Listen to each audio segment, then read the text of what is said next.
For all their arrogance and overt self-assurance, narcissists frequently show an odd pattern in their sexual relationships. Though at first they seem fascinating, confident, and absolutely delightful, over time a dark truth shows up. They seem to avoid actual closeness. Regarding sex, what might seem to be a surface problem really runs far deeper. It is inherent. Their fear of connection reflects their inner conflict, that between their inflated feeling of self and the vulnerability that actual closeness calls for.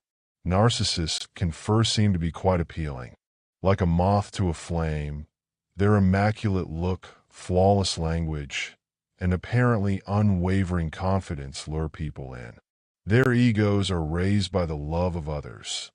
They live on appreciation and on being the focus of attention. This sometimes makes them seem sexually daring, but beneath that surface they are deeply uncomfortable with actual closeness. The discomfort arises from the emotional connection that goes along with the physical act of sex, not from their lack of enjoyment of it. In its most natural form, sex calls for vulnerability. It calls for an openness that narcissists find challenging, if not impossible. Why is this? The narcissist's distorted view of self is the key. They are always striving to keep their picture of power, control, and perfection. That image's every flaw is unacceptable. Whether emotional or physical, true intimacy runs the danger of revealing the flaws they labor so hard to conceal, even from themselves. Their spouses could begin to recognize the fears hiding under the superficial appeal.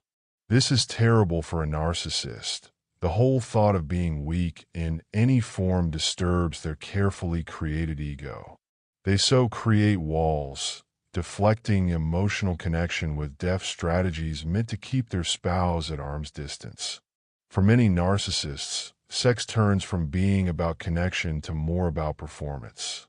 Seeing sex as a tool for power or to boost their ego, they could turn to it for control. They may seem emotionally detached and treat sex as a transaction rather than a significant act. They often put their own pleasure above that of their partner. Partners may feel used, as though they are only another instrument for the narcissist's self-gratification rather than an equal participant in the relationship. When the shine of the first attraction fades, narcissists may grow distant or apathetic, looking for fresh validation elsewhere. Even when narcissists do have sex, it may sometimes be a highly controlled experience. They may be quite concerned with how they are seen in the act, wishing to uphold their flawless image even in the most private settings. This performance-based approach eliminates the sincerity intimacy demands. Their spouses could believe they are following a script instead of developing a real connection.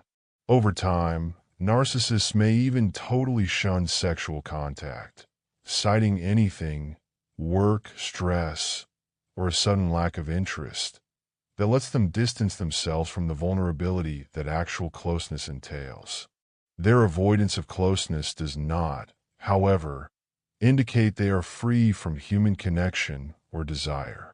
Often profoundly lonely, narcissists find their solitude stemming from their incapacity to really connect with people. Like everyone else, they yearn for love and affection. Unfortunately, the emotional hazards associated are just too large for them to handle. Intimacy causes them to face their vulnerabilities, and for a narcissist, such encounter is intolerable. They so stay caught in a loop of shallow relationships, never completely allowing anyone in, pushing aside those who come too close. For all